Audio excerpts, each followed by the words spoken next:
কখনো কখনো আমরা ভাবি যে কোনো ব্যক্তি যিনি ধর্মের পথে চলেছেন, যদি তার দ্বারা কোনো ভুল হয়ে থাকে তাহলে নিয়তি তাকে সেই মুহূর্তেই কঠোর শাস্তি দেন। কিন্তু সেই সব মানুষ যারা সংসারের সবথেকে বড় অধর্মী, বহু নিকৃষ্ট মানের কাজ করেন, তাদের নিয়তি অনেক সুযোগ দেন। তাদের নিয়তি এরকম কঠোর প্রহার করেন না। এই ভাবনা কখনো না কখনো মনে আসেই। ভেবে দেখুন কেন? আসলে জীবনকে বেশিরভাগ মানুষ একভাবেই দেখে থাকেন, বিভিন্ন স্তরে একে দেখা উচিত। এবার আপনি বলুন, এই সংসারে কোনো অধর্মী কখনো প্রেরণার উৎস হতে পারেন? কখনোই নয়। যে মানুষ নিজের আত্মাকে মলিন করে ফেলেছেন, তিনি এই সংসারকে কিভাবে প্রেরণা যোগাবেন? উনি নিজেই বুঝতে পারেন না কোনটা করা উচিত, ধর্ম কোনটা। তাই নিয়তি তাকে একটা সুযোগ দেন, এটা বোঝার সুযোগ দেন যে কোনটা উচিত, কোনটা ধর্ম। সুযোগ দেন নিজের বিবেক জাগিয়ে তোলার, তাকে সুযোগ দেন নিজের অন্তরাত্মার ডাক শোনার। যখন তাতেও কাজ হয় না, তখন নিয়তির কাছে একটাই পথ বাকি থাকে, আর তা হল মহাবিনাশ। মহাবিনাশ হয়তো দেরিতেই আসতে পারে, কিন্তু তা অবশ্যই আসবে। আর যখন মহাবিনাশ আসে, তখন মহাবিনাশের যন্ত্রণা সমগ্র মানব জীবনের যন্ত্রণার থেকে অনেক বেশি হয়। এই কথাটা সবসময় মনে রাখবেন। আর অন্যদিকে যে মানুষ ধর্মের পথে চলছেন, তার দ্বারা যদি কোনো ভুল হয়ে থাকে, তখন নিয়তি তার পরীক্ষা নেন। কিছুক্ষণের জন্য মানুষের মনে হতে পারে নিয়তি তাকে কঠোর শাস্তি দিয়েছেন, কিন্তু সময়ের সাথে আমরা সবাই দেখি যে যখন সেই মানুষ সেই পরীক্ষায় উত্তীর্ণ হন, এই সমস্ত সংসারের জন্য প্রেরণার উৎস হয়ে ওঠেন। অর্থাৎ নিয়তি প্রত্যেক মানুষকে তার কর্ম অনুসারে উচিত ফলও দেন, উচিত শাস্তিও দেন। পার্থক্য হলো শুধুমাত্র সময় আর আপনার দৃষ্টিভঙ্গি। তাই ধর্মের পথে চলুন আর আমার সাথে ভালোবেসে বলুন, রাধা রাধা। দ্বিধাবোধ। অনেক সময় আমরা জীবনে সেই বাঁকে এসে পৌঁছই যেখানে আমরা বুঝতেই পারি না যে এবার কোন দিক নির্বাচন করা উচিত। কখনো এদিকে যাওয়া উচিত মনে হয়, কখনো ওদিকে যাওয়া উচিত মনে হয়, কখনো দুদিকেই যাওয়া প্রয়োজনীয় বলে মনে হয়, কিন্তু তা তো সম্ভব নয়। কখনো কখনো এটা মনে হয় যে এখানেই থেমে যাওয়া ভালো, কোথাও না যাওয়াই শ্রেয়। এবার একেই তো দ্বিধাবোধ বলে। সংসারে এমন কোনো দ্বিধা নেই যার সমাধান সম্ভব নয়। এই দ্বিধাবোধ স্বাভাবিক। আর আপনার এই দ্বিধাকে আমি একটু সরল করে দিই। দ্বিধাগ্রস্ত হয়ে নির্বাচন করলে তখন এটা মাথায় নিয়ে করবেন যে আপনার এই নির্বাচনের ফলে এই সংসারের ওপর, এই সমাজের ওপর কি প্রভাব পড়তে পারে। নিজের লাভ ক্ষতির বিষয়ে ভাবা ছেড়ে দিন আর কর্ম করুন সংসারের মঙ্গলের জন্য, আগামী প্রজন্মের মঙ্গলের জন্য। ভাবুন আপনার এই নির্বাচনের জন্য কিভাবে তাদের জীবনের উদ্ধার সম্ভব। কারণ এই ভাবনাই হলো উচিত ভাবনা। কারণ অনেক সময় ওষুধ একটু কড়া মনে হতেই পারে, কিন্তু এই ওষুধই তো রোগ মুক্তি ঘটায়। সেইভাবে আপনাকেও এই দ্বিধার মুহূর্তে কঠিন নির্বাচন করতে হতে পারে। এই কঠিন নির্বাচন জীবনে কঠিন পরিস্থিতিও আনতে পারে, কিন্তু যদি এই নির্বাচন ধর্মসঙ্গত হয়, যদি এর দ্বারা সংসারের মঙ্গল হয়, তাহলে এই নির্বাচনই হলো সঠিক নির্বাচন। আসুন আমার সাথে ভালোবেসে বলুন, রাধা রাধা। মানুষ নানান ধরনের বাসনা পোষণ করেন, তাদের নানান ইচ্ছে থাকে, অভিলাষা থাকে, নানান কামনা করতে থাকেন, স্বপ্ন দেখেন, প্রার্থনা করেন যেন তা সফল হয়, নিজের সম্পন্নতা কামনা করেন, আর শেষে নিরাশ হয়ে যান কারণ এসব কিছুই পান না।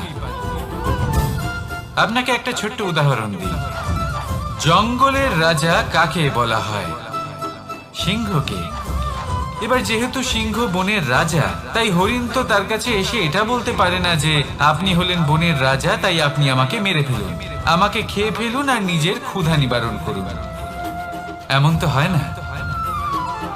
সিংহ যতই বনের রাজা হোক, তাকেও পরিশ্রম অবশ্যই করতে হয়, তবেই তার ক্ষুধা নিবারণ হয়।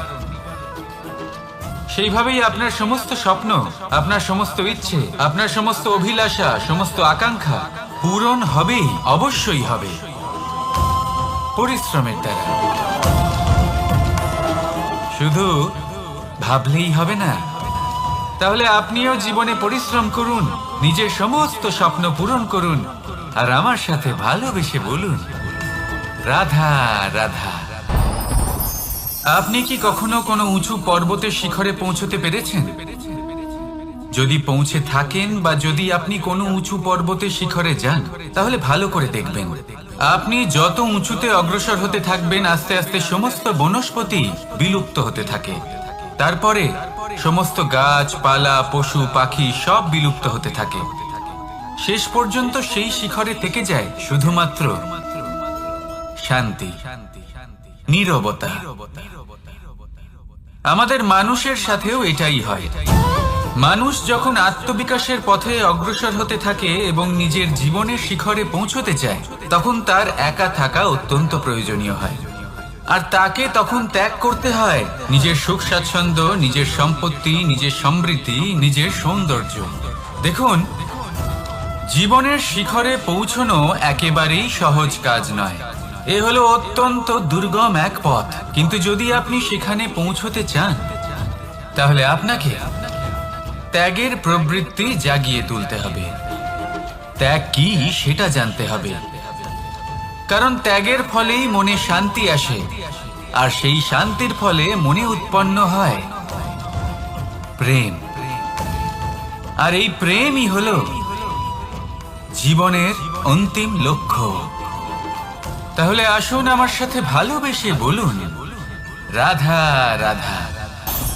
অধিকার, এটা না কোনো সাধারণ শব্দ, না কোনো ব্যবসা, নিজেই একটা অদ্ভুত ব্যাপার। এই অধিকার স্বয়ং ঈশ্বর মানুষকে জীবন বাঁচার অধিকার দিয়েছেন। কিন্তু যখন কোনো নারীর অধিকারের প্রশ্ন আসে, তখন সেই অধিকারের সাথে কর্তব্য জুড়ে যায়। এবার নারীর অনেক অধিকারের মধ্যে একটা অধিকার হলো নিজের স্বামী নির্বাচন করা। নির্বাচন করা কে হবে তার অর্ধাঙ্গ, এমন একজন ব্যক্তি নির্বাচন করা যিনি নিজের সাথে, নিজের স্ত্রীর সাথে, সমগ্র পরিবারের সাথে এই সমগ্র সমাজের পরিস্থিতিকে উন্নত করতে পারেন। তাহলে ভাবুন, নিজের জন্য স্বামী বেছে নেওয়া কত বড় অধিকার, আর যোগ্য স্বামী বাছা তার থেকেও বড় কর্তব্য। তাই নারীর অধিকারের সাথে যখন কর্তব্য শব্দ জুড়ে যায়, অধিকার নামক শব্দের মাহাত্ম্য আরো বেড়ে যায়। আপনিও নিজের জীবনে নিজের অধিকারের সাথে কর্তব্যকে জুড়ে দেখুন। যদি এরকম করেন, তাহলে সমস্ত স্বপ্ন পূর্ণ হবে, আর মন প্রসন্ন হয়ে বলবে, রাধা রাধা। কর্ম, কর্ম সর্বদাই শান্ত মনে করুন। ভিতের সেই ইটের মতো করুন যে শান্তভাবে 7 হাত গভীরে অবস্থান করে। সবার চোখ যায় শিখরের সেই পতাকার দিকে, কিন্তু শিখরে থাকা সেই পতাকা প্রতীক হলো ভিতের মধ্যে থাকা সেই ইটের শক্তির, যে শান্ত মনে নিজের কাজ করে গেছে। তাই এইভাবেই নিজের কর্ম করুন শান্ত মনে, সন্তোষ ভাব নিয়ে। কলরব যা করার তা আপনার সাফল্যকে করতে দিন, কারণ যখন সাফল্যের এই জয় জয়কার চারিদিকে ছড়িয়ে পড়ে, তখন কর্মের এই মৌনতা আরো শক্তিশালী হয়ে ওঠে। তাহলে আসুন আমার সাথে ভালোবেসে বলুন, রাধা রাধা। পরীক্ষা এমন একটা শব্দ যেটা শুনে সংসারের বেশিরভাগ মানুষই ভয়ভীত হয়ে পড়েন। কারণটা কি? অসফলতার ভয়। পরীক্ষা এই শব্দের যদি আমি অন্য দিকটা দেখাই, তার তাৎপর্য এই নয় যে আপনার দুর্বলতা সবার সামনে তুলে ধরবে। এটা তো হলো সেই যুক্তি যা আপনার বল, সাহস, শক্তিগুলি সবার সম্মুখে তুলে ধরবে। আগে হ্যাঁ, এটাই হলো সেই যুক্তি। আপনি নিজেই কখনো দেখবেন, পরীক্ষার সময় আপনার অন্তরের অনেক গুণ বাইরে বেরিয়ে আসে। এমন কোনো শক্তির উদ্ভব হয় যার বিষয়ে আপনি নিজেও জানতেন না, ঠিক কিনা? তাই এই পরীক্ষাকে কখনো ভয় পাবেন না। বিশ্বাসের সাথে নির্ভীক হয়ে এটার সম্মুখীন হন। দিনের শেষে এই পরীক্ষা শুধুই আপনাকে উজ্জ্বল করবে, আপনাকে আরো শ্রেষ্ঠ করে তুলবে। তাহলে আসুন আমার সাথে ভালোবেসে বলুন, রাধা রাধা। জলে জলকেলি করতে কে না ভালোবাসেন? আমাদের মধ্যে প্রত্যেক মানুষ চান কোথাও একটা সরোবরে, কোনো নদীতে, জলের মাঝে জলক্রীড়া করে আনন্দ উপভোগ করতে, তাই তো? এবার বলুন, আমাদের মধ্যে এমন কে কে আছেন যারা সাগরের ঢেউয়ের মধ্যে এক পাড় থেকে অন্য পাড়ে সাঁতার কেটে যাবার সাহস রাখেন? কে আছেন? এবার এই কাজ তো হলো অত্যন্ত কঠিন। আমরা পার পছন্দ করি, জলকেলি করতে ভালোবাসি, কিন্তু পাড়ের কাছে, সমুদ্রের ঢেউয়ে নয়। কিন্তু একটা কথা মনে রাখবেন, যেই দিন এই পাড়ের কথা ভুলে গিয়ে আমরা সাগরের ঢেউয়ের সাথে লড়াই করার সাহস রাখব, সেই দিনই সাগরের ঢেউয়ের সাথে লড়াই করার শক্তিও আমরা পেয়ে যাব। পাড় আমাদের অত্যন্ত প্রিয়, আমাদের সুরক্ষিত রাখে, কিন্তু এটা আমাদের দুর্বল করে তোলে। তাই এই পাড়ের মায়া ত্যাগ করুন আর সাগরের ঢেউয়ের সাথে লড়াই করার সংকল্প নিন। নিজের প্রতি বিশ্বাস রাখুন, তারপর দেখুন কি হয়। সফলতার শিখরে আপনার এই জীবন পৌঁছবে আর ভালোবেসে বলবে, রাধা রাধা। মানুষ যখনই নিজের জীবনে নতুন কিছু করতে যায় তখন ভয়ভীত হয়ে থাকে, ভাবে যদি আমি অসফল হই তাহলে কি হবে, কে কি ভাববে, কেউ আমাকে দেখে হাসবে কিনা। যদি আমি আমার মতামত দিই তাহলে বলবো, এইসব পরীক্ষার সম্মুখীন হতে কখনো ভয় পাবেন না, কারণ যাই হোক না কেন পরিণাম দুটোই হতে পারে। একটা হয় আপনি জিতে যাবেন, দ্বিতীয় পরিণাম আপনি হেরে যাবেন। খুব সোজা। যদি জিততে পারেন আপনি সবাইকে নেতৃত্ব দিতে পারবেন, কিন্তু যদি আপনি হেরে যান তাহলে আপনার কাছে সেই অভিজ্ঞতা থাকবে যা দিয়ে আপনি আগামী প্রজন্মের পথপ্রদর্শক হবেন। এবার ভাবুন, এই অভিজ্ঞতা দ্বারা আপনি কাউকে সাহায্য করছেন যা দিয়ে সে নিজের স্বপ্ন পূরণ করতে পারবে। খুব পুণ্যের বিষয় এটা। একটা সহজ কথা জেনে রাখুন, জয় হোক বা পরাজয় দুটো একই দিকে নিয়ে যায়, আর সেটা হলো জয়ের দিকে। শুধু নিজের দৃষ্টিভঙ্গি শুভ করে তুলুন আর নিজের পরীক্ষাগুলিকে সীমিত করে তুলবেন না। নিজের এই সীমাগুলিকে আহ্বান জানান, নিজের ব্যক্তিত্বকে বিশাল করে তুলুন, শক্তিশালী করে তুলুন, আর আমার সাথে ভালোবেসে বলুন, রাধা রাধা। এই সম্পর্ক হলো গুরু এবং শিষ্যের।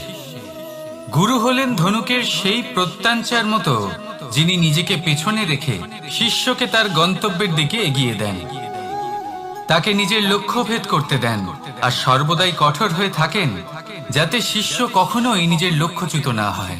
ধন্য হলেন এমন গুরু যারা শিষ্যকে নিজের গন্তব্যে পৌঁছেও দেন এবং তার সব কৃতিত্ব তাকেই দেন, নিজের শিষ্যকে, নিজের বাণকে। তাহলে আপনারা চিরকাল এরকম গুরুকে মনে রাখবেন, সর্বদা তাদের সম্মান করবেন, সর্বদা তাদের ভালোবাসবেন, কখনো জীবনে পিছিয়ে পড়বেন না আপনি। আসুন আমার সাথে ভালোবেসে বলুন, রাধা রাধা। আপনি কখনো আতর মেখেছেন? একটা শ্রেষ্ঠ আতরের গুণ হলো ওকে মাখার পরে অনেক দিন পর্যন্ত তার সুবাস থেকে যায়। তারপরে আপনি বস্ত্র বদল করুন বা রেখে দিন, তার সুবাস থেকেই যায়। এবার ধরে নিন এই আতর হলো আপনার কর্ম, আর আপনার শরীর, আপনার বস্ত্র হলো আপনার জিহ্বা। যত শ্রেষ্ঠ আপনার কর্ম হবে তত বেশি এই সংসার আপনাকে জানবে। আপনার কর্ম যদি সর্বশ্রেষ্ঠ হয় তাহলে সারা জীবন মনে রাখবে, আর জীবনের পরেও আপনাকে ভুলবে না। এই কর্ম ধর্ম ভেবে পালন করবেন, কারণ এই চিন্তা ভাবনাই সত্য হয়ে সামনে আসে। সেই জন্য ভাবনাকে পুষ্ট করুন, যুক্তিবোধ শ্রেষ্ঠ করে তুলুন, সবকিছু নিজে থেকেই হয়ে যাবে। পথ আপনা থেকেই সামনে চলে আসবে, কর্ম নিজে থেকেই হতে থাকবে। শুধু কর্ম ধর্ম মনে করে পালন করতে থাকুন, আর আমার সাথে ভালোবেসে বলুন, রাধা রাধা।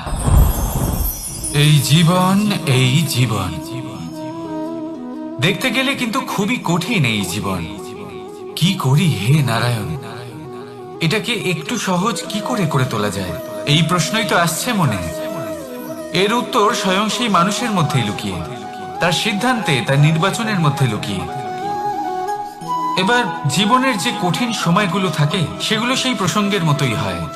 যেমন ধরুন, আপনি হাঁটছেন হাঁটছেন আর হঠাৎ করে পায়ে কাঁটা ফুটে গেল।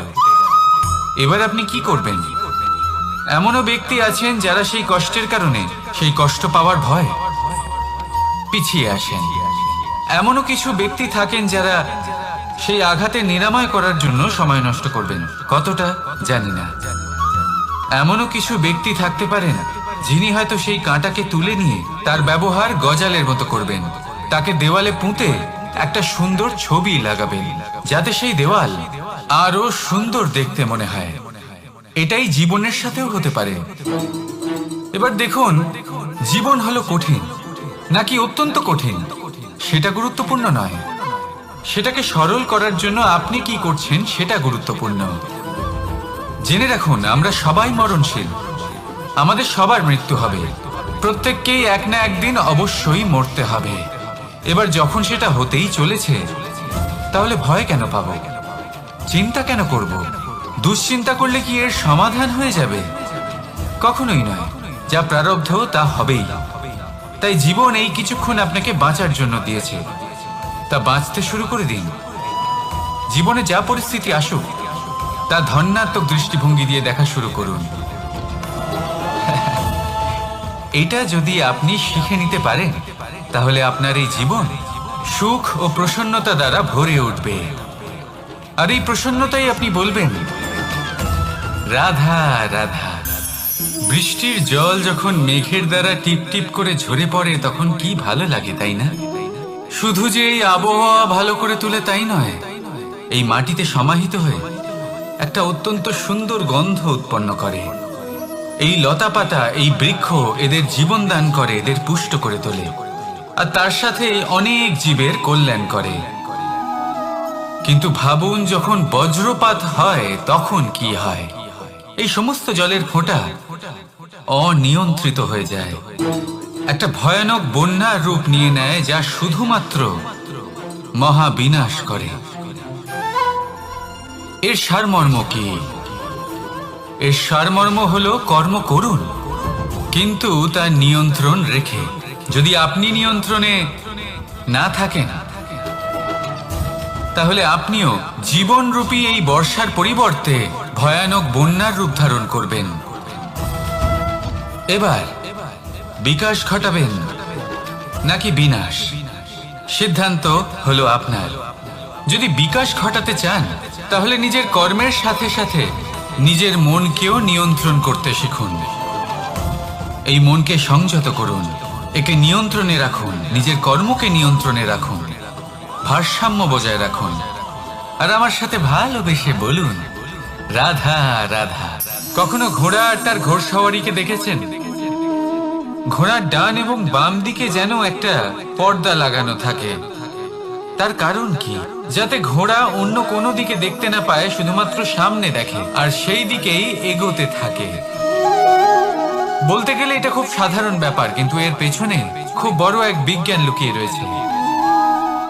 আপনি যদি জীবনে নিজের লক্ষ্যে পৌঁছতে চান, তাহলে আপনাকে এদিক ওদিক তাকানো বন্ধ করতে হবে, শুধু সামনে নিজের লক্ষ্যের দিকে তাকিয়ে থাকতে হবে। তখনই জীবনে সাফল্য লাভ করবেন। ঘোড়া তো শুধুমাত্র এক পশু, তার উপরে লাগাম পরাতে হয়, চোখের ডান এবং বাম দিকে পর্দা পরিয়ে দেওয়া হয়। আপনি হলেন মানুষ, আপনাকে লাগাম কে পরাবে? কেউ না। এটা আপনাকে নিজেকেই করতে হবে। মনের গভীরে প্রবেশ করুন আর আবেগগুলিকে লাগাম পরান, তাদের নিয়ন্ত্রণ করতে শিখুন। আর নিজের দৃষ্টি সামনে, শুধু নিজের লক্ষ্যের দিকে। মনে রাখবেন, যদি আপনার দৃষ্টি শুধুমাত্র নিজের লক্ষ্যে থাকে, তাহলে লক্ষ্যভেদ অবশ্যই করবেন। যদি একাগ্রতা এদিক ওদিক চলে যায়, তাহলে লক্ষ্য হারিয়ে যাবে। রাধা রাধা। যথা রাজা তথা প্রজা, যথা বীজ তথা বৃক্ষ, যথা ভূমি তথা অঙ্কুর। কি সুন্দর শব্দ এগুলি! আর যতটাই সুন্দর ততটাই গভীর হলো তার অর্থ। যেমন রাজা হবেন, প্রজা তেমনই হবেন। যেমন ভূমি হবে, অঙ্কুরও তেমনই হবে। কখনো গভীরে গিয়ে এই কথার অর্থ বোঝার চেষ্টা করেছেন আপনি? রাজা এই শব্দের মূল হলো রজ। রজ কথার অর্থ হলো মাটি। অর্থাৎ রাজা হলেন তিনি যিনি মাটির সাথে যুক্ত। রাজা হলেন তিনি যিনি প্রজাদের সম্মান করবেন, তাদের যত্ন নেবেন, তাদের চোখে জল দেখলেই চিন্তিত হয়ে উঠবেন, তাদের অশ্রু মোছার জন্য সমস্ত সম্ভাব্য চেষ্টা করবেন, তাদের সুখী রাখার জন্য সমস্ত চেষ্টা করবেন। রাজা এরকম হয়। এবার এই সমস্ত গুণ যদি একজন রাজার মধ্যে না থাকে, তাহলে প্রজার মধ্যে অসন্তোষ দেখা যায়। আর এই অসন্তোষ বিদ্রোহের রূপ নেয়। আর এই বিদ্রোহ যে কোনো রূপেই হলো বিনাশকারী। তাহলে রাজার উচিত প্রজাদের রক্ষা করা, এবং প্রজাদেরও উচিত রাজার প্রতি বিশ্বাস রাখা, তার অনুকরণ করা। এই দুজন যখন এক হবেন, তখনই শাসন স্থির হবে, তখনই এই দেশ নিয়ন্ত্রণে থাকবে। যদি দুজনের মধ্যে কোনো একজন নিয়ন্ত্রণ হারান, তখন মহা বিনাশ অবশ্যই হবে। তাহলে রাজা নিজের কর্ম করবেন আর প্রজা নিজের ধর্ম পালন করবেন, আর আমার সাথে ভালোবেসে বলবেন রাধা রাধা। এই বৃক্ষ দেখতে পাচ্ছেন? বটবৃক্ষ। এই সংসারের সব থেকে বড় বৃক্ষের মধ্যে অন্যতম। কি না করে এই বৃক্ষ! অনেক বছর ধরে বেঁচে থাকে এই বৃক্ষ। এই বৃক্ষ সর্বদাই বাড়তে থাকে। কত পশু পাখিদের এই বৃক্ষ আশ্রয় প্রদান করে। পথ চলতি পথচারীদের এই বৃক্ষ ছায়া প্রদান করে, আশ্রয় প্রদান করে, বিশ্রাম করার জায়গা দেয়, শীতল ছায়া দেয়। বটবৃক্ষ সংসারের সব থেকে বড় বৃক্ষদের মধ্যে একটা বৃক্ষ। এই বৃক্ষের বীজ সর্ষে দানার থেকেও ছোট হয়, কিন্তু তা মাটির মধ্যে সমাহিত হয়ে যায়, নিজের খোলসকে ভেঙে প্রথমবার অঙ্কুরিত হয়, আর তারপরে আস্তে আস্তে আস্তে একটা ছোট্ট বীজ একটা বিশাল বটবৃক্ষে পরিণত হয়। জীবনে যদি সাফল্য পেতে চান, তাহলে এইভাবেই এগোতে হবে। ছোট ছোট পদক্ষেপের দ্বারা এই পথ চলা শুরু করতে হবে। সেই জন্য ছোট কাজ করতে কখনো সংকোচ করবেন না, ছোট কাজ করতে কখনো লজ্জা পাবেন না। যদি এই ছোট ছোট কাজ পূর্ণ নিষ্ঠা দিয়ে, পূর্ণ মনোযোগ দিয়ে, সততার সাথে করতে পারেন, তাহলে এই ছোট কাজের আকার বাড়তে থাকবে। তাই কাজগুলিকে কাজের মতোই দেখতে শুরু করুন। ছোট কাজ বা বড় কাজ এরকম ভাববেন না। তাহলে কর্ম করতে থাকুন। জীবনে আপনার অস্তিত্ব বটবৃক্ষের থেকেও বড় করে তুলুন। তাহলে আসুন আর আমার সাথে ভালোবেসে বলুন রাধা রাধা। ভগবান আর ভুল, এই দুই একই অক্ষর দিয়ে শুরু হয়। শুধু তাই নয়, এদের দুজনের রাশিও সমান। এবারে আপনারা বলবেন যে ভগবান, ভুল, এদের মধ্যে কিভাবে মিল থাকতে পারে? অনেক বড় মিল আছে। না শুধু এ এক অক্ষর দিয়ে শুরু হয়, বরং এদের বিজয় মন্ত্রটাও এক। ভগবানকে মানুন, তাকে বিশ্বাস করুন, তাকে স্বীকার করুন। এটা করলে মনের দৃষ্টি থেকে ভগবানকে দেখা যায়, আর উনি আপনাকে সমৃদ্ধ করে তোলেন।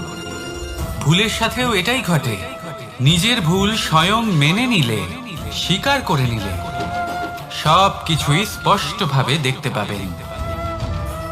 যেদিন থেকে আপনি নিজের ভুল মেনে নিতে শিখবেন, সেদিন থেকে সেই ভুল শোধরানোর প্রক্রিয়াও শুরু হয়ে যাবে।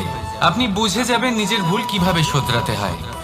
তাই মনে রাখবেন, নিজেকে শ্রেষ্ঠ করে তোলার জন্য নিজের ভুল স্বীকার করা অত্যন্ত প্রয়োজনীয়। এই জীবনে শান্তি আনার জন্য ঈশ্বরকে মেনে নেওয়াও অত্যন্ত প্রয়োজনীয়। সবসময় নিজের গুণ এবং নিজের দোষ মনে রাখবেন। আজীবন সুখী থাকবেন। রাধা রাধা। আমরা সব সময় চাই যে এই সংসার আমাদের জ্ঞানী বলবে, বুদ্ধিমান বলবে, বুঝদার বলবে, কিন্তু মূর্খ মূর্খ যেন কেউ না বলে। মূর্খ শব্দটা আমরা কেউ শুনতে চাই না, দূরে পালাতে থাকি। কিন্তু একটা সত্যি সবার কাছে অজানা, যে মূর্খ হওয়া হলো বুদ্ধিমান হওয়ার দিকে সর্বপ্রথম পদক্ষেপ। আপনি যত খুশি দিগ্গজ জ্ঞানী মানুষদের সাথে আলাপ করুন, যত ইচ্ছে কথা বলুন, যতই জ্ঞানের কথা আলোচনা করুন, অভিজ্ঞতা মূর্খ হবার পরেই পাওয়া যায়, তাই নয় কি? মূর্খ হবার পরে আপনি এটা বুঝতে পারবেন যে কি করা উচিত নয়। জ্ঞানী ব্যক্তি আপনাকে এটা বলবেন যে কি করা উচিত। আর এই সংসারে কি করা উচিত তার থেকেও অনেক বড় জ্ঞান হলো কি করা উচিত নয়। সেই জন্য সব সময় মনে রাখবেন, আপনার করা কিছু ভুল, আপনাকে যদি কেউ মূর্খ বানিয়ে থাকে, ছল চাতুরি করে থাকে, তাহলে কোনো ব্যাপার নয়, এটা শেষ পর্যন্ত আপনাকে আরো বুদ্ধিমান করে তুলবে। এই মুহূর্তে ধন্যাত্মক থাকুন, এই সংসার আপনাকে অবশ্যই জ্ঞানী বলবে। রাধা রাধা। আপনি কি কখনো একজন মালিকে একটা বাগানের যত্ন নিতে দেখেছেন? যদি কখনো একটা গাছে উই ধরে যায়, মালি তখন শুধু সেই গাছের নয়, সমস্ত বাগানের চিকিৎসা করায়। আপনারা হয়তো বলবেন, এ কেমন মূর্খতা, যখন উই একটা গাছে লেগেছে সমস্ত বাগানের চিকিৎসা কেন করাতে হবে? এ তো অযথা পরিশ্রম করা। কিন্তু মালি খুব ভালো করে জানে যে উই হয়তো একটা গাছে লেগেছে, কিন্তু তা সমস্ত বাগানকে নাশ করে দিতে পারে। এবার মালির এই শিক্ষা, এই জ্ঞান অন্য অনেক জায়গাতে প্রযোজ্য। এই সংসারে আমরা শুধুমাত্র নিজের পরিবারের কথাই চিন্তা করি, তাদের যত্ন নিই, চেষ্টা করি যেন তারা ভালো থাকেন, সুখে থাকেন। আর সেই সময় এই সমাজের কিছু বিরোধী মনোভাব এই সমাজকে গ্রাস করে ফেলে, এই সমাজকে নষ্ট করে ফেলে, কিন্তু আমাদের নজর শুধু আমাদের পরিবারে থাকে। সেই জন্য যখন কথা ওঠে রাষ্ট্রের, দেশের, তখন তার জন্য সিদ্ধান্ত নিতে হবে, তখন তার জন্য ত্যাগ করতে হবে। আর মনে রাখবেন, যে সমস্যায় আসুক তার সমাধান পূর্ণরূপে বাঞ্ছনীয়। এই সংসারে প্রত্যেক ব্যক্তি যদি নিজের পরিবারেরও খেয়াল রাখেন এবং সমাজেরও খেয়াল রাখেন এবং সঠিকভাবে এই দেশেরও খেয়াল রাখেন, তবেই এই দেশ সম্পন্ন হতে পারবে। তাহলে আপনিও সেই প্রয়াস করুন, আর আমার সাথে ভালোবেসে বলুন, রাধা রাধা। কথায় বলা হয়, জীবনে ভালোবাসাই হলো সুখের মূল। এটা সত্য। এবার প্রশ্ন হলো এটাই যে এই ভালোবাসা কার সাথে করা উচিত? যদি আপনি কিছুক্ষণের জন্য সুখ পেতে চান, তাহলে ভালোবাসুন নিজের রুচি মতো। যদি আপনি কিছুদিনের জন্য সুখ পেতে চান, ভালোবাসুন নিজের বন্ধুদের। যদি আপনি কয়েক মাসের জন্য, কয়েক বছর বা অনেক বছরের জন্য সুখী হতে চান, তাহলে ভালোবাসুন নিজের পরিবারকে, মাতা পিতা, নিজের সন্তান, স্বামী স্ত্রী, নিজের আত্মীয়দের। কিন্তু যদি আপনি চিরকালের জন্য সুখী হতে চান, তাহলে ভালোবাসতে হবে শুধু নিজের কর্মগুলিকে। কারণ সম্পর্ক যেমনই হোক না কেন, কখনো না কখনো ভেঙে যাবেই। এই সংসার হলো এমনই যে যাদের সঙ্গ আমরা পাই, তাদের সঙ্গ একদিন ত্যাগ করতে হয়। শুধু কর্মই হলো এমন এক সঙ্গ যা কখনো আপনাকে ত্যাগ করবে না। আপনার মৃত্যুর পরেও এই কর্ম আপনাকে বাঁচিয়ে রাখবে। তাই সবসময় মনে রাখবেন, এই কর্ম ধর্ম মনে করে পালন করা উচিত। জীবনের শেষ মুহূর্ত পর্যন্ত কর্মকে ভালোবাসুন, জীবনের শেষ মুহূর্ত পর্যন্ত সুখে থাকবেন। আর আমি তো সবসময় বলি, শুধু কর্ম করতে থাকো, ফলের চিন্তা করো না। তাহলে আসুন আর আমার সাথে ভালোবেসে বলুন, রাধা রাধা। কখনো কখনো আমরা ভাবি যে কোনো ব্যক্তি যিনি ধর্মের পথে চলেছেন, যদি তার দ্বারা কোনো ভুল হয়ে থাকে, তাহলে নিয়তি তাকে সেই মুহূর্তেই কঠোর শাস্তি দেন। কিন্তু সেই সব মানুষ যারা সংসারের সব থেকে বড় অধর্মী, বহু নিকৃষ্ট মানের কাজ করেন, তাদের নিয়তি অনেক সুযোগ দেন। তাদের নিয়তি এরকম কঠোর প্রহার করেন না। এই ভাবনা কখনো না কখনো মনে আসেই। ভেবে দেখুন কেন? আসলে জীবনকে বেশিরভাগ মানুষ একভাবেই দেখে থাকেন, বিভিন্ন স্তরে একে দেখা উচিত। এবার আপনি বলুন, এই সংসারে কোনো অধর্মী কখনো প্রেরণার উৎস হতে পারেন? কখনোই নয়। যে মানুষ নিজের আত্মাকে মলিন করে ফেলেছেন, তিনি এই সংসারকে কিভাবে প্রেরণা যোগাবেন? উনি নিজেই বুঝতে পারেন না কোনটা করা উচিত, ধর্ম কোনটা। তাই নিয়তি তাকে একটা সুযোগ দেন, এটা বোঝার সুযোগ দেন যে কোনটা উচিত, কোনটা ধর্ম। সুযোগ দেন নিজের বিবেক জাগিয়ে তোলার, তাকে সুযোগ দেন নিজের অন্তরাত্মার ডাক শোনার। যখন তাতেও কাজ হয় না, তখন নিয়তির কাছে একটাই পথ বাকি থাকে, আর তা হলো মহাবিনাশ। মহাবিনাশ হয়তো দেরিতেই আসতে পারে, কিন্তু তা অবশ্যই আসবে। আর যখন মহাবিনাশ আসে, তখন মহাবিনাশের যন্ত্রণা সমগ্র মানব জীবনের যন্ত্রণার থেকে অনেক বেশি হয়। এই কথাটা সবসময় মনে রাখবেন। আর অন্যদিকে যে মানুষ ধর্মের পথে চলছেন, তার দ্বারা যদি কোনো ভুল হয়ে থাকে, তখন নিয়তি তার পরীক্ষা নেন। কিছুক্ষণের জন্য মানুষের মনে হতে পারে নিয়তি তাকে কঠোর শাস্তি দিয়েছেন, কিন্তু সময়ের সাথে আমরা সবাই দেখি যে যখন সেই মানুষ সেই পরীক্ষায় উত্তীর্ণ হন, এই সমস্ত সংসারের জন্য প্রেরণার উৎস হয়ে ওঠেন। অর্থাৎ নিয়তি প্রত্যেক মানুষকে তার কর্ম অনুসারে উচিত ফলও দেন, উচিত শাস্তিও দেন।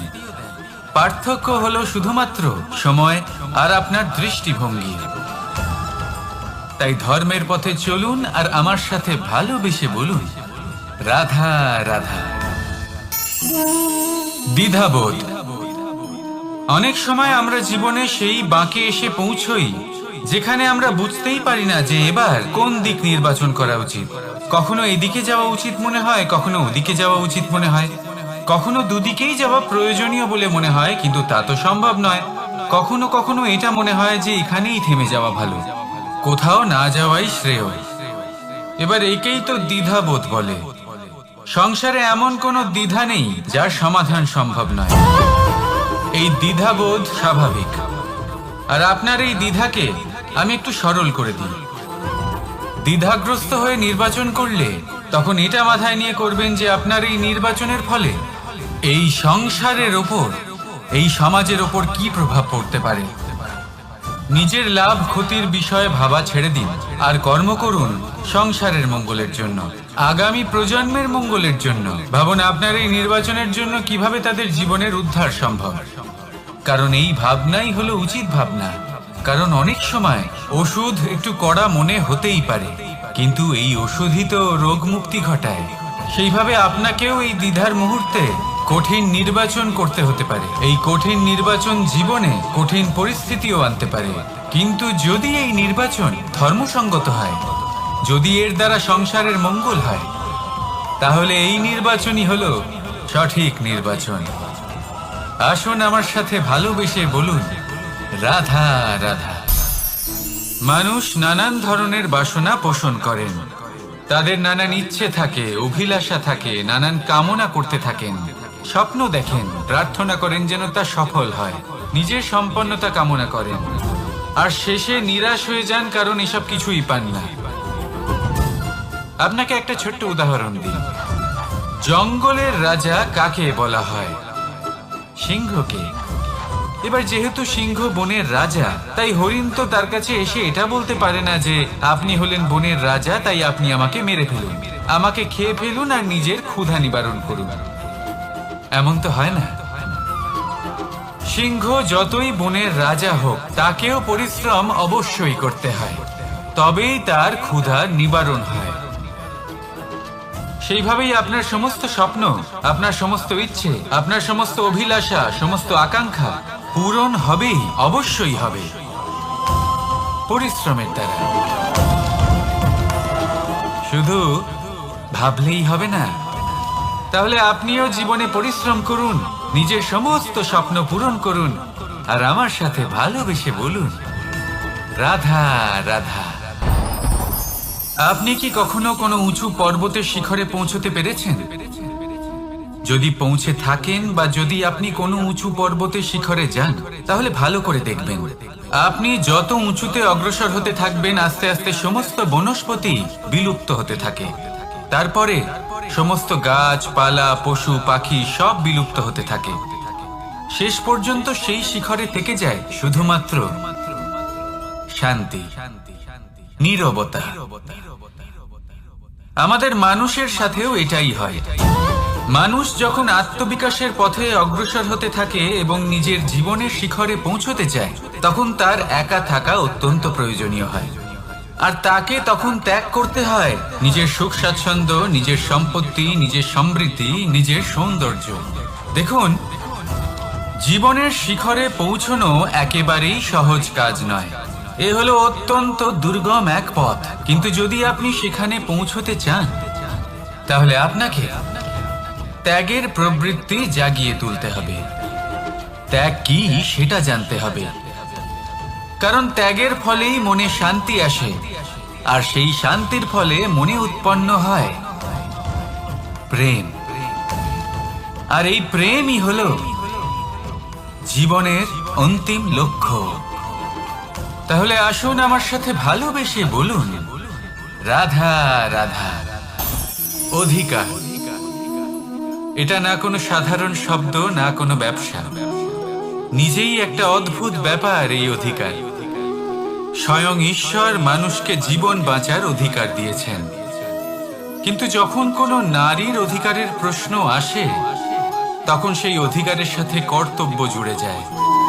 এবার নারীর অনেক অধিকারের মধ্যে একটা অধিকার হলো নিজের স্বামী নির্বাচন করা। নির্বাচন করা কে হবে তার অর্ধাঙ্গ, এমন একজন ব্যক্তি নির্বাচন করা যিনি নিজের সাথে, নিজের স্ত্রীর সাথে, সমগ্র পরিবারের সাথে এই সমগ্র সমাজের পরিস্থিতিকে উন্নত করতে পারেন। তাহলে ভাবুন, নিজের জন্য স্বামী বেছে নেওয়া কত বড় অধিকার, আর যোগ্য স্বামী বাছা তার থেকেও বড় কর্তব্য। তাই নারীর অধিকারের সাথে যখন কর্তব্য শব্দ জুড়ে যায়, অধিকার নামক শব্দের মাহাত্ম্য আরো বেড়ে যায়। আপনিও নিজের জীবনে নিজের অধিকারের সাথে কর্তব্যকে জুড়ে দেখুন। যদি এরকম করেন, তাহলে সমস্ত স্বপ্ন পূর্ণ হবে, আর মন প্রসন্ন হয়ে বলবে, রাধা রাধা। কর্ম, কর্ম সর্বদাই শান্ত মনে করুন। ভিতের সেই ইটের মতো করুন যে শান্তভাবে 7 হাত গভীরে অবস্থান করে।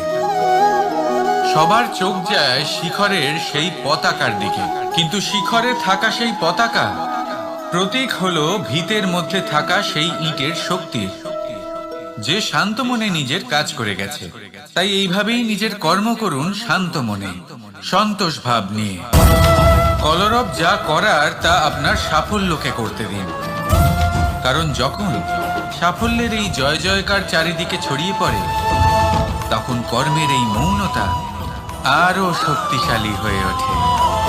তাহলে আসুন আমার সাথে ভালোবেসে বলুন, রাধা রাধা।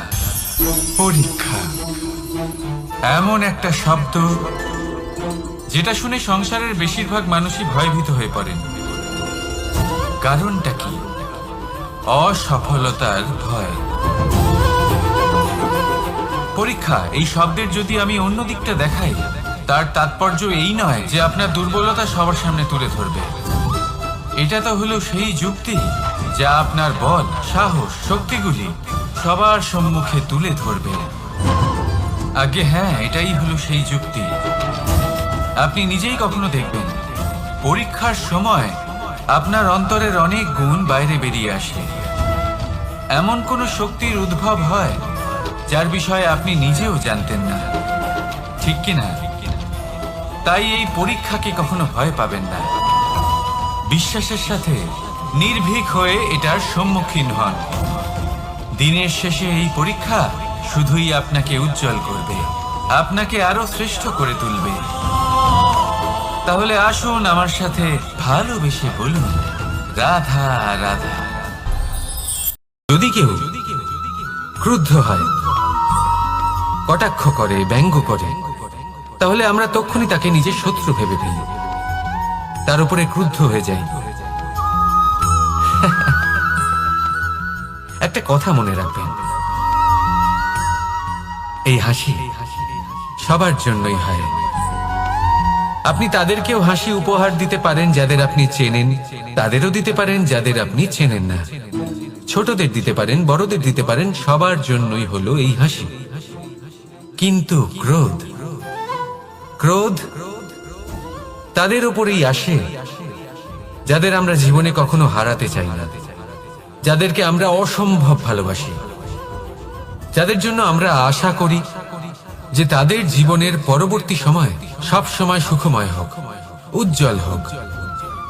সেই জন্য আপনার জীবনে সমস্ত সেই ব্যক্তি যারা আপনার উপরে ক্রুদ্ধ হন, কটাক্ষ করেন, জরুরি নয় তিনি আপনার শত্রুই হবেন।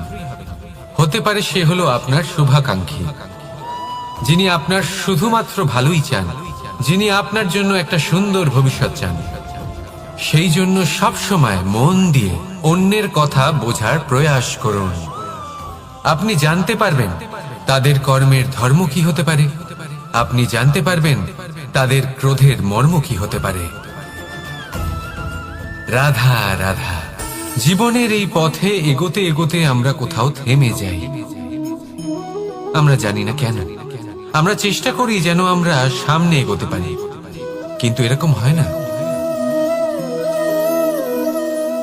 কি কারণ হতে পারে? আসুন আমি আপনাকে বোঝাই। মনে করুন আপনি কোনো রাস্তায় হাঁটছেন, আপনার পা মুচকে গেল, আপনি পায়ে আঘাত পেলেন। এখন এই আঘাত যদি আপনাকে পথ চলতে বাধা দেয়, তখন আপনি থেমে যান।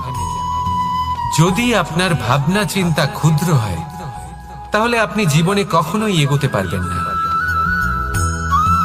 ভেঙে যাওয়া কলম দিয়ে আপনি কখনো চিঠি লিখতে পারবেন না।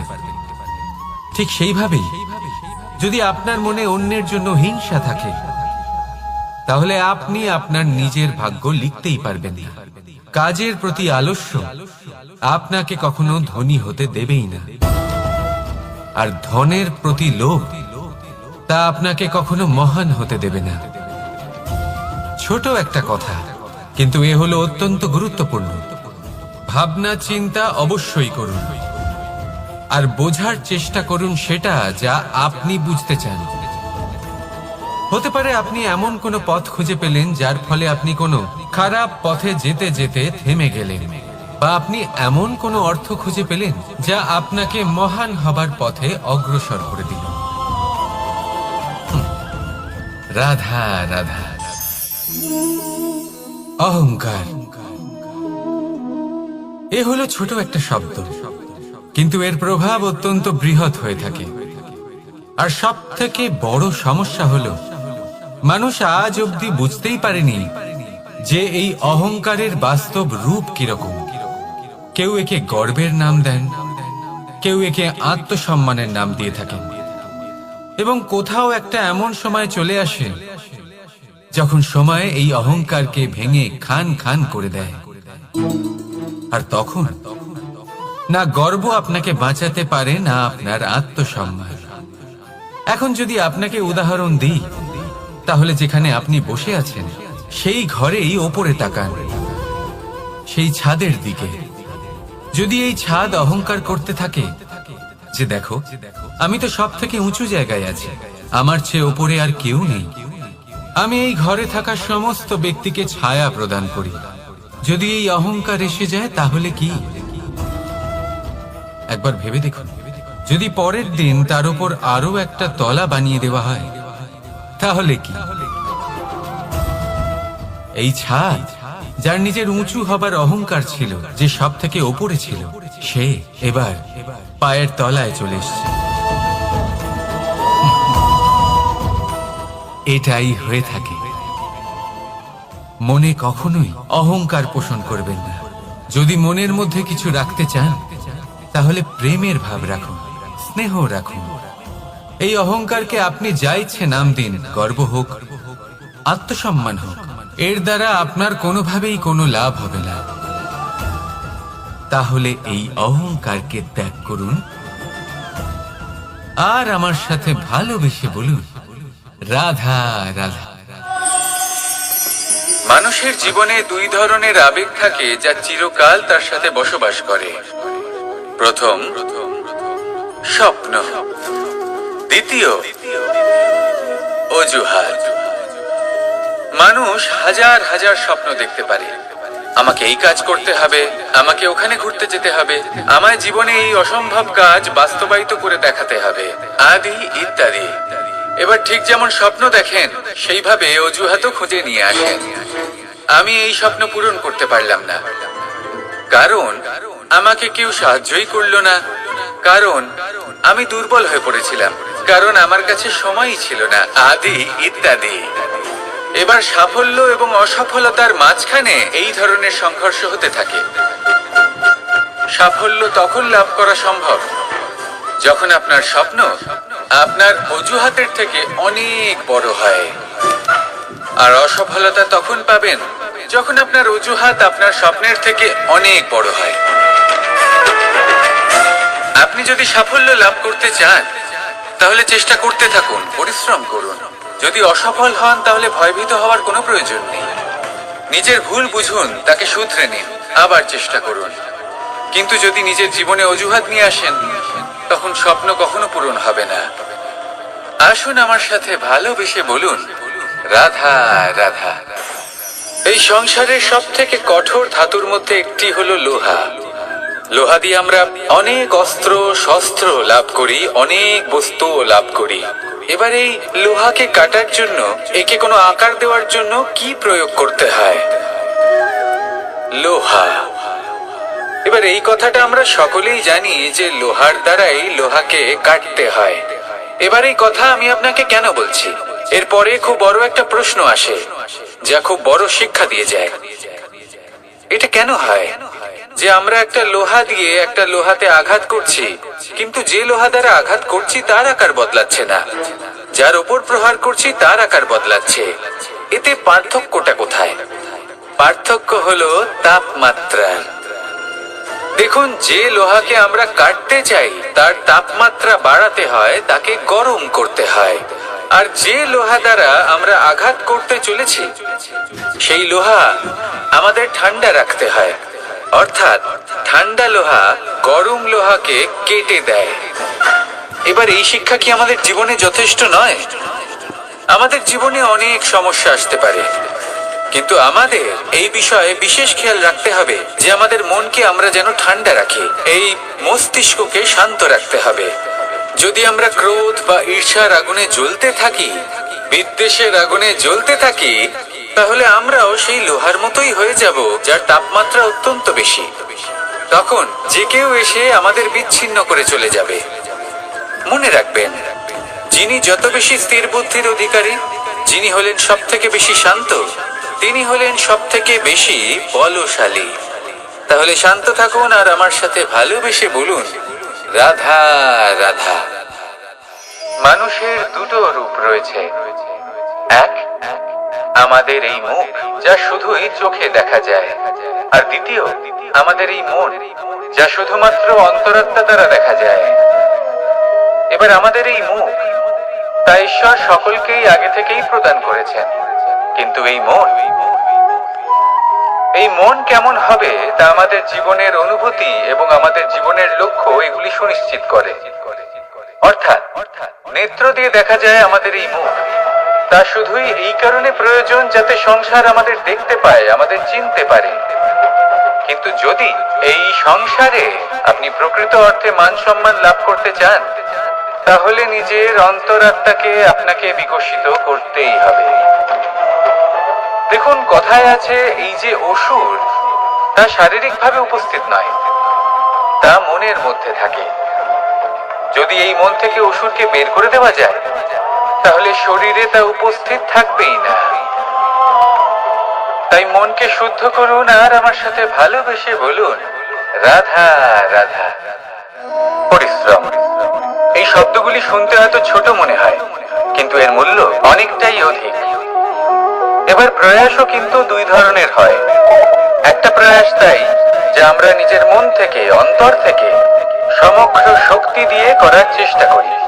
এবারে এই প্রয়াস প্রচেষ্টার নামান্তর। কিছু প্রয়াস এমন হয় যেমন দ্রুত ক্রীড়া খেলা। মানুষ বলেন, আজ একটু প্রয়াস করি, একটু দ্রুত ক্রীড়া খেলেই দেখি, যদি বিজয়ী হই তবে ভালো ব্যাপার, যদি না হই তবে আর কখনো খেলবো না।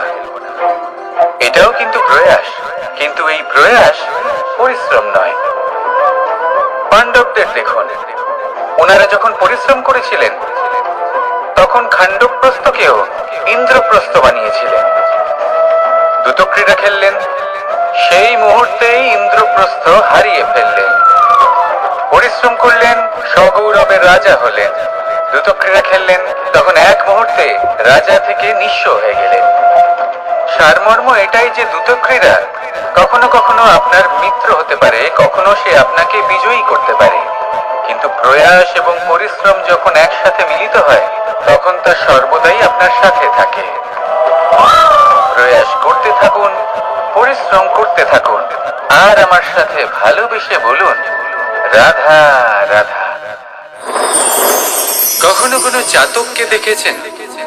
একটা চাতক বর্ষার জন্য অপেক্ষা করে, সেই বর্ষার জলে নিজের তৃষ্ণা নিবারণ করে, নয়তো সারা বছর তৃষ্ণার্ত থেকে যায়। ও আকাশের দিকে তাকিয়ে থাকে আর অপেক্ষা করে যে কবে বর্ষা হবে আর কবে আমি আমার তৃষ্ণা নিবারণ করব। সেখানে অন্যদিকে একটি কাক বা একটা পায়রা, এরা কি করে? যেখানে জল পায় পান করে নেয়, যেখানে খাবার পায় খেয়ে নেয়, আত্মীয় স্বজন বন্ধু বান্ধব যাকেই পায় তার সাথে সময় কাটায়, খাবার খায় আর চলে যায়। এবার এদের মধ্যে মিল কোথায়, পার্থক্য কোথায়? দুজনের কাছেই ডানা রয়েছে, দুজনেই উড়তে পারে। এই আকাশ হলো ওদের, খাবারের দানা ওদের।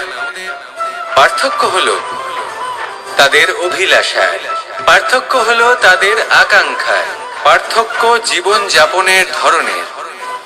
এবার যত বেশি আকাঙ্ক্ষা থাকবে, যত দামি জীবন যাপন করার ইচ্ছে থাকবে, তত বেশি কষ্ট আপনাকে সহ্য করতে হবে।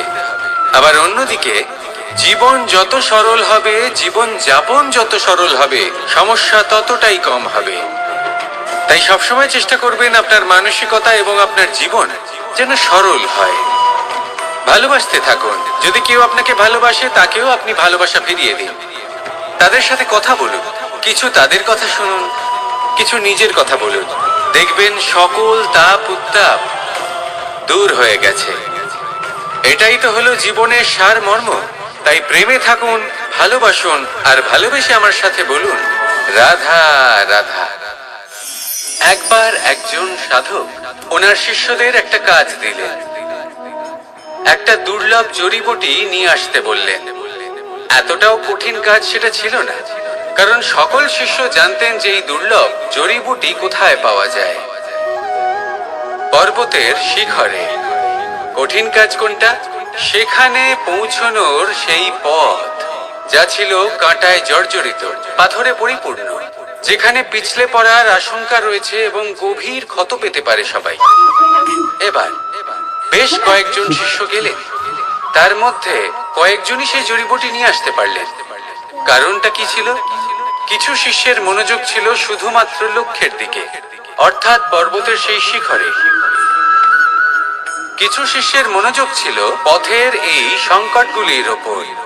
কিছুজন নিজের সমস্ত মনোযোগ, সমস্ত শক্তি কেন্দ্রীভূত করলেন শুধুমাত্র লক্ষ্যের দিকে। বাকিরা মনোনিবেশ করলেন এই সংকটের থেকে নিজেকে বাঁচাতে। কিন্তু যাদের মনোযোগ শুধু লক্ষ্যের দিকে ছিল, শুধু তারাই জড়িবুটি নিয়ে আসতে পারলেন। কারণ কি ছিল? একটা সহজ ব্যাপার যা আমাদের বুঝতে হবে। আমরা যদি লক্ষ্যে পৌঁছতে চাই, তাহলে বিপদের সম্মুখীন তো আমাদের হতেই হবে, আর কোনো বিকল্প নেই। যন্ত্রণাও হবে, পায়ে কাঁটাও হয়তো ফুটতে পারে, হয়তো পড়েও যেতে পারেন, হয়তো রক্তপাতও হতে পারে, কিন্তু তার সাথেই সাফল্য অর্জনের যে আনন্দ সেটাও পাওয়া যায়। সেই জন্য নিজের মনোযোগ সবসময় লক্ষ্যের দিকে রাখুন, পথের সেই বিপদগুলির দিকে নয়। সত্যি কথা বলতে এই বিপদ এটা কিছুক্ষণের, আজ আছে কাল নাও থাকতে পারে, কিন্তু যদি লক্ষ্যকে প্রাপ্ত করতে পারেন তাহলে তার আনন্দ আপনার সাথে সারা জীবন রয়ে যাবে। তাহলে লক্ষ্য প্রাপ্ত করুন আর আমার সাথে ভালোবেসে বলুন, রাধা রাধা। ওমাই কি, আমি কখন থেকে এখানে অপেক্ষা করছি, হাত পেতে দাঁড়িয়ে রয়েছি যাতে একটা ফল আমার হাতে এসে পড়ে এবং সেটা আমি খেতে পারি। কখন থেকে অপেক্ষা করছি কিন্তু সেটা হচ্ছেই না। এবার আপনি বলবেন যে এসব কি বলছি, এ কি অদ্ভুত কথা বলছি। যদি ফল খেতে হয় তাহলে আমাকে বৃক্ষে চড়তে হবে, ফলের কাছে পৌঁছতে হবে, তবেই তো ফল পাবো। এবারে এটা অত্যন্ত সহজ ব্যাপার, কিন্তু এই বিষয়টা আপনি নিজের জীবনের প্রসঙ্গে ভেবে দেখুন। লক্ষ্য কোথায় আছে আপনি জানেন, সেই লক্ষ্যে পৌঁছানোর পথ কি সেটাও আপনি জানেন, সেই পথে চলার ক্ষমতাও আপনার রয়েছে, কিন্তু তাও আপনি নিজের লক্ষ্য লাভ করতে পারছেন না। কেন? কারণ আপনি অপেক্ষা করছেন যে লক্ষ্য আপনার সামনে চলে আসবে, কিন্তু তা হয় না। লক্ষ্য সে যাই হোক না কেন, ধন হোক, প্রেম হোক, কোনো সম্মান হোক বা মোক্ষ হোক, যদি আপনি তার দিকে অগ্রসর না হন তাহলে ফল প্রাপ্তি অসম্ভব ব্যাপার, তা কোনোদিনই হবে না। সেই জন্য আপনার চোখের সামনে আপনি যদি নিজের লক্ষ্যকে দেখতে পান তাহলে উঠুন এবং সেই দিকে অগ্রসর হতে শুরু করুন। নিজের অন্তরের সকল অশুভ গুণ দূর করুন, অলসতা ত্যাগ করুন, অজ্ঞানতা ত্যাগ করে দিন এবং চলতে থাকুন। অবশ্যই মনোবাঞ্ছিত ফল লাভ করতে পারবেন। মনে রাখবেন, চলতে থাকলে তবেই লক্ষ্য প্রাপ্তি হবে। অপেক্ষার দ্বারা শুধুমাত্র মৃত্যু লাভ হবে। আসুন আমার সাথে ভালোবেসে বলুন, রাধা রাধা। একবার একটা শেয়াল বনে বিচরণ করছিল। ও একটা ছোট্ট শাবক দেখতে পেল। ও ভাবলো, আজ একেই আমি খাবার হিসেবে গ্রহণ করব।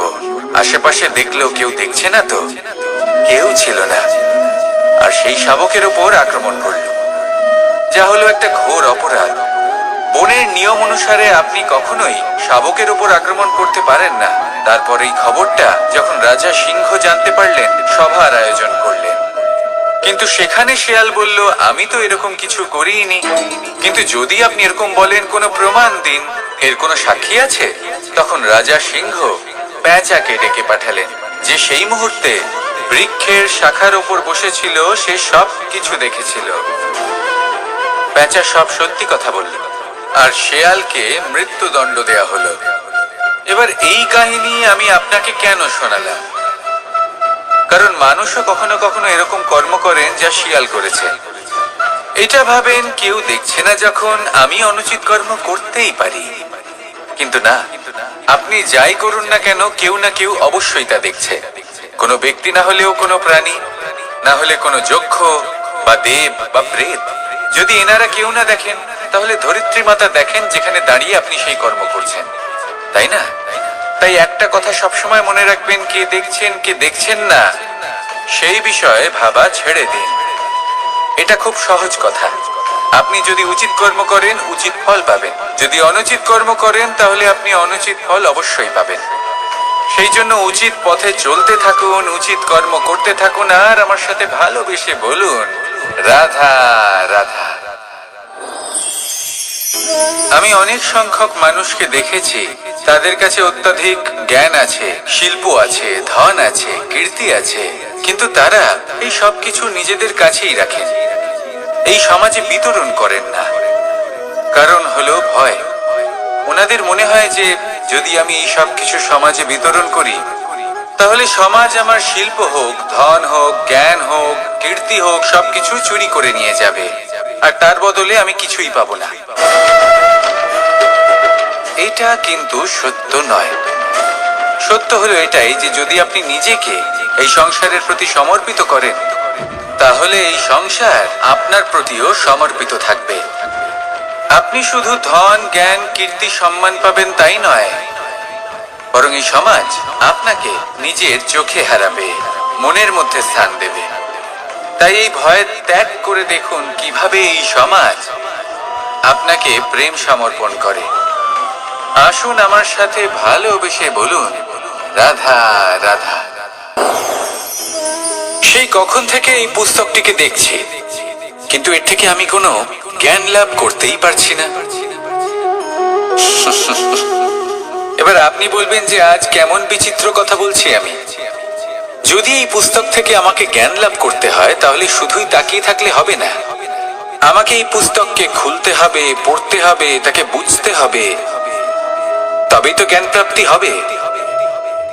বড়ই সহজ একটা ব্যাপার, কিন্তু একে যাপন করা অত্যন্ত কঠিন, তাই না?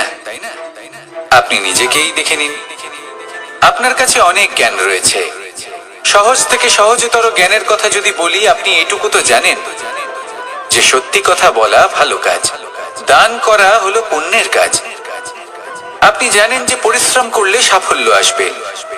এই জ্ঞান তো আমাদের কাছে রয়েছে, এমন অনেক জ্ঞান আমাদের কাছে রয়েছে, কিন্তু আলস্যের কারণে, অবহেলা করে আমরা শুধু এই জ্ঞান প্রয়োগ করতে পারি না।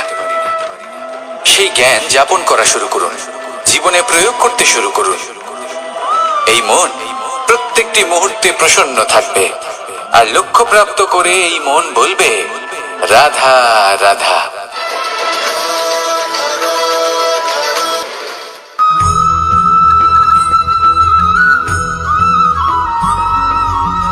সংসারের সব থেকে বড় সুখ কি? কেউ বলবেন নিজের লক্ষ্য প্রাপ্ত করা, কেউ বলবেন ধন উপার্জন করা, কেউ বলবেন নিদ্রাই সব থেকে বড় সুখ, কেউ বলবেন রাজ্য লাভ করা, আবার কেউ বলবেন মাতার হাত থেকে খাবার খাওয়া, আদি ইত্যাদি। কিন্তু যদি সত্যি কথা বলি, এই সংসারের সব থেকে বড় সুখ হলো সেবা করা। কখনো কাউকে সেবা করে দেখুন। এই সেবা দ্বারা অন্য কোনো মানুষের আশীর্বাদ লাভ করাতেই সুখ রয়েছে। আপনার সেবা ভাব দ্বারা যখন কোনো মানুষ নিজের অন্তরাত্মা থেকে আপনাকে আশীর্বাদ করে, তার থেকে বড় সুখ আর কিছুই নেই। কারণ প্রত্যেক মানুষের মধ্যে ঈশ্বর বাস করেন। নরের সেবাই হলো নারায়ণের সেবা। নিষ্কাম সেবা করাই হলো সব থেকে বড় সুখ। তাই নিজের অন্তরে সেবার এই ভাব জাগ্রত করুন। যে সুখের কথা আমি বলছি, সেই সুখ অনুভব করেই দেখুন। এই মন সুপ্রসন্ন হয়ে বলবে, রাধা রাধা। বাহ! পুষ্পের সুবাস আমার খুব ভালো লাগে। অত্যন্ত সুন্দর হয় এই পুষ্প। এইভাবে চারিদিকে পুষ্প দেখে মন আনন্দিত হয়ে ওঠে। এবার আপনারা ভেবে দেখুন, আমার চারিদিকে পুষ্প নয়, আগুন আছে। তাহলে কি হবে? আমার শরীর কি জ্বলে যাবে না? অবশ্যই জ্বলবে। শরীরকে কি আগুনের তাপ সহ্য করতে হবে না? অবশ্যই সহ্য করতে হবে। এটাই হলো প্রকৃতির নিয়ম। এই নিয়ম কিন্তু আমরা সবাই জানি, কিন্তু আমাদের মধ্যে বেশিরভাগ মানুষ এই বিভ্রান্তি নিয়ে বাঁচি যে এই যে প্রকৃতির নিয়ম, তা আমার উপর প্রযোজ্য নয়। তা কিন্তু নয়। আমাদের চতুর্দিকে এই যে নিসর্গ রয়েছে, আমরা তার কতটা ক্ষতি করি সেটা একবার ভেবে দেখুন। আমরা বনাঞ্চল জ্বালিয়ে দিই, বায়ু দূষিত করি, জল দূষিত করি, প্রাণীদের হত্যা আমরা করি। কেন? এই নিসর্গ আমরা নষ্ট করি, যদিও আমরা জানি যে আমরাও হলাম এই নিসর্গেরই অংশ। এবার দেখুন, শরীরের কোনো অংশে যদি আগুন ধরান, আস্তে আস্তে সমস্ত শরীরও জ্বলে যাবে। সেইভাবেই নিসর্গ যদি নষ্ট হয়ে যায়, তাহলে মনুষ্য জাতিও নষ্ট হয়ে যাবে।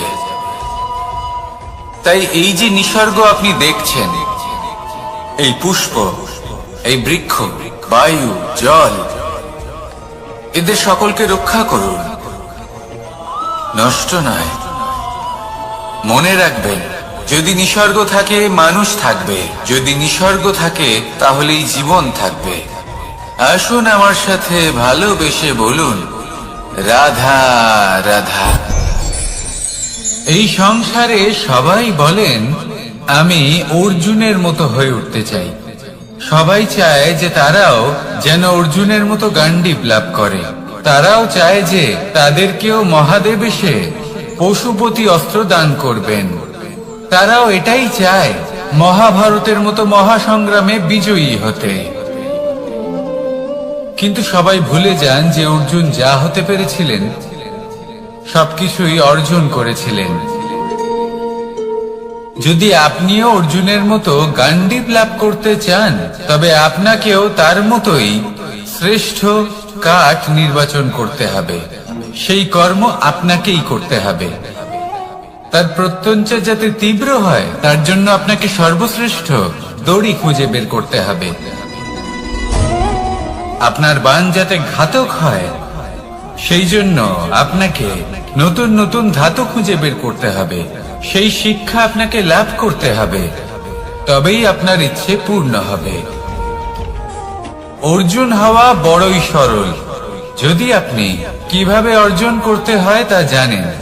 শুধুমাত্র স্বপ্ন দেখেন যারা, তারা কখনোই অর্জন করতে পারবেন না। কিন্তু যদি কেউ অজ্ঞাতবাস ভোগ করতে পারে, যদি কেউ লাক্ষাগৃহ থেকে পালিয়ে বাঁচতে পারে, যদি কেউ কঠোর তপস্যা করতে পারে, প্রতীক্ষা করতে পারে এবং পরিশ্রম করতে পারে, তাহলে সে অর্জুন অবশ্যই হয়ে উঠবে। যদি আপনি অর্জুন হয়ে উঠতে চান তাহলে কর্ম করতে শিখুন আর আমার সাথে ভালোবেসে বলুন রাধা রাধা। জীবন থাকলে লক্ষ্য অবশ্যই থাকবে। যদি লক্ষ্য থাকে তার পথ অবশ্যই থাকবে। যদি পথ থাকে তাহলে বাধা অবশ্যই থাকবে।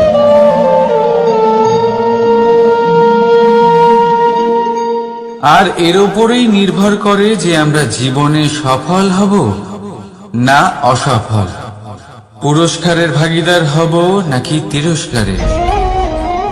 মনে করুন আপনাকে একটা কাজ করতে হবে, আপনাকে পর্বত আরোহণ করতে হবে, আর সেই পথের ঢাল আপনাকে একাধিকবার ফেলে দেবে। পাথর আপনাকে একাধিকবার আহত করবে। এই অবস্থায় কি করবে? সাধারণ মানুষ বেছে নেয় প্রতিশোধ। সেই পর্বতকে নষ্ট করে দেওয়ার চিন্তা ভাবনা করে, তার ভিতকে নড়িয়ে দেওয়ার কথা ভাবে সেই মানুষ। কিন্তু পর্বতকে তো কেউ নষ্ট করতে পারেনি। তাই অসফল হওয়ার সাথে সাথে কুখ্যাতিরও ভাগীদার হয়ে যায় সে। দ্বিতীয় পথ হলো পরিবর্তন। যদি আপনি সেই পর্বত ভাঙার পরিবর্তে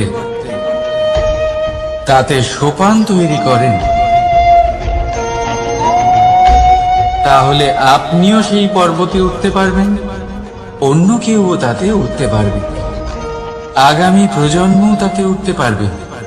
আর সেই আগামী প্রজন্ম সর্বদা আপনার সুনাম করবে। তাই জীবনে প্রতিশোধ নয়, পরিবর্তন বাছুন। বদলা নয়, বদল বেছে নিন। আপনার বাধা আপনার বন্ধু হয়ে যাবে। রাধা রাধা।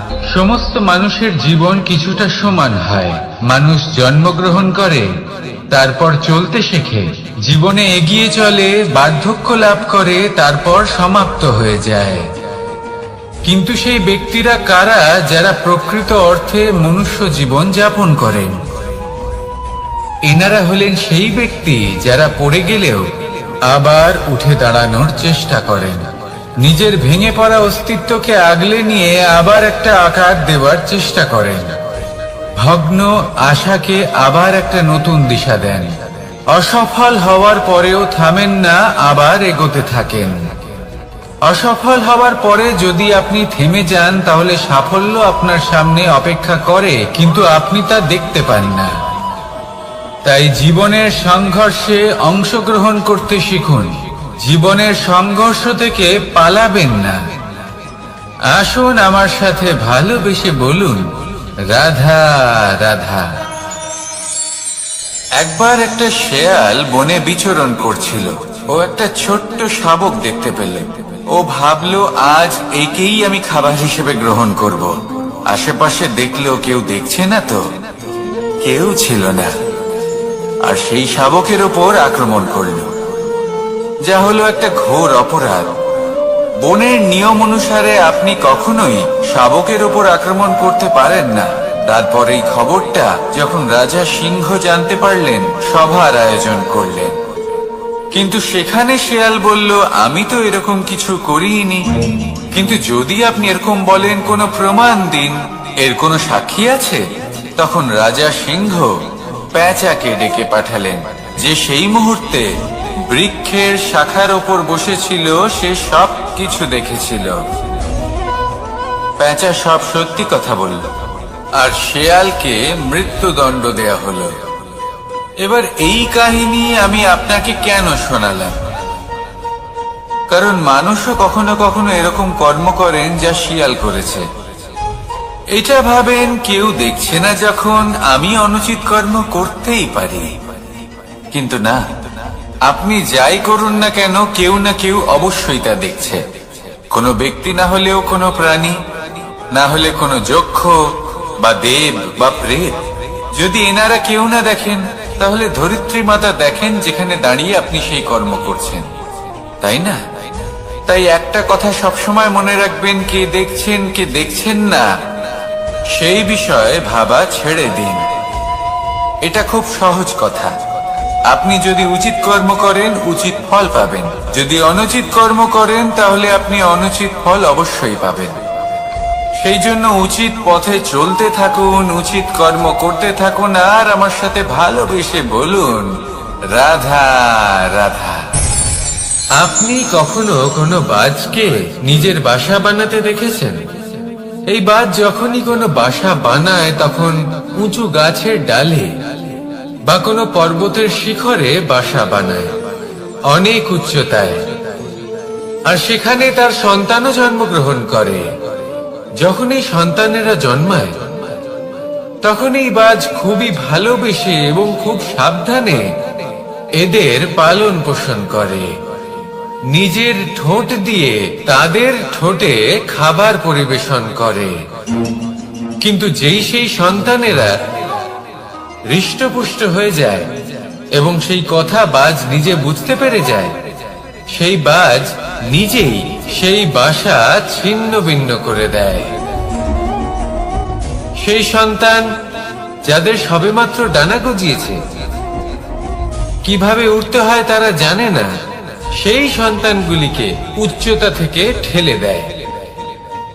সেই সন্তান প্রথমে ভয়ভীত হয়ে যায়।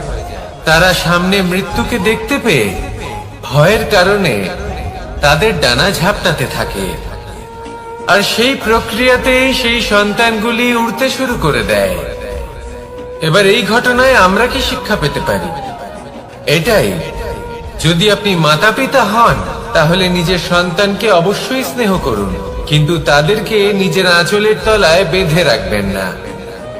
যদি আপনি চান আপনার সন্তান জীবনে উন্নতি করুক, তাহলে নিজের মুঠো থেকে তাদের স্বতন্ত্র করে দিন। এই সংসারে সংঘর্ষ করতে দিন। সেই সন্তান নিজেই বুঝতে পারবে যে জন্মের সময় পাওয়া ডানা কি করে ব্যবহার করতে হয়। আর আপনার চোখের সামনে আপনার সন্তান এই আকাশে উড়তে থাকবে। তাহলে আসুন আমার সাথে ভালোবেসে বলুন, রাধা রাধা। সংসারে সবচেয়ে পবিত্র মানা হয় গঙ্গা জলকে।